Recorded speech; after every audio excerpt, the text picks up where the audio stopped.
ትውልድን የሚቀርጽ ሀገርን የሚገነባ ኃይል ነውና ዛሬ ላይ ለአንዴና ለመጨረሻ ጊዜ እስካሁን ይሄ መድረክ አጋጥሟችሁ ማያውቅ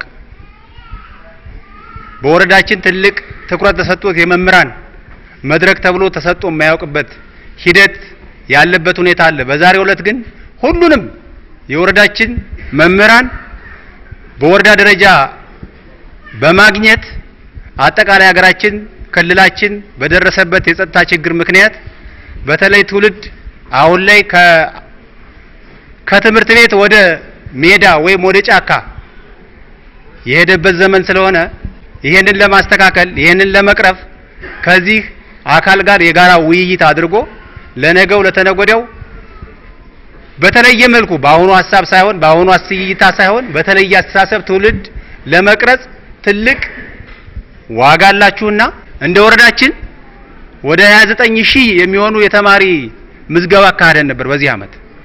ከዛ ውስጥ ምን ያህሉ በትምህርት ቤት ላይ ያለ ብለን ስናስብ ወደ 8000 ነው። ይሄንን አባዙት እንግዲህ ምን ያህል ፐርሰንት ላይ እንዳለን እንግዲህ ወቁ።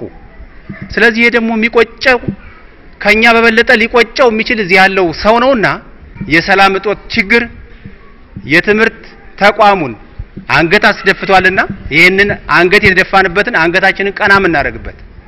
ይሄ በቃ እንደ ሀገርም እንደ ክልልም ስናየው ከሁሉም ክልሎች ጋር ተርታ የምንሰለፈው የተማረ ዜጋ ስንፈጥር ነው የሚለውን ነገር በደንብ አድርጋችሁ ጓዶች ተረዱ። በተለይ አዲሱን ትውልድ በአዲስ ራይ በአዲስ መንፈስ ለማስተካከል ከናንተ ጋር የጠበቀ ግንኙነት አድርገን ማህበረሰባችንን ከችግር ማውጣት የምንችልበት ኮንዲሽን ስለሆነ ስለዚህ እናንተ ትልቅ ክብር አለን። በመሰረቱ ለዚህ ለመምራን ክብር አለው። እዚህ ያለው የወረዳ አመራሩ ምናምን የሚለው ነገር በጣም ክብር አለው። ምክንያቱም ከናንተ መሃል ነው አይመጣል።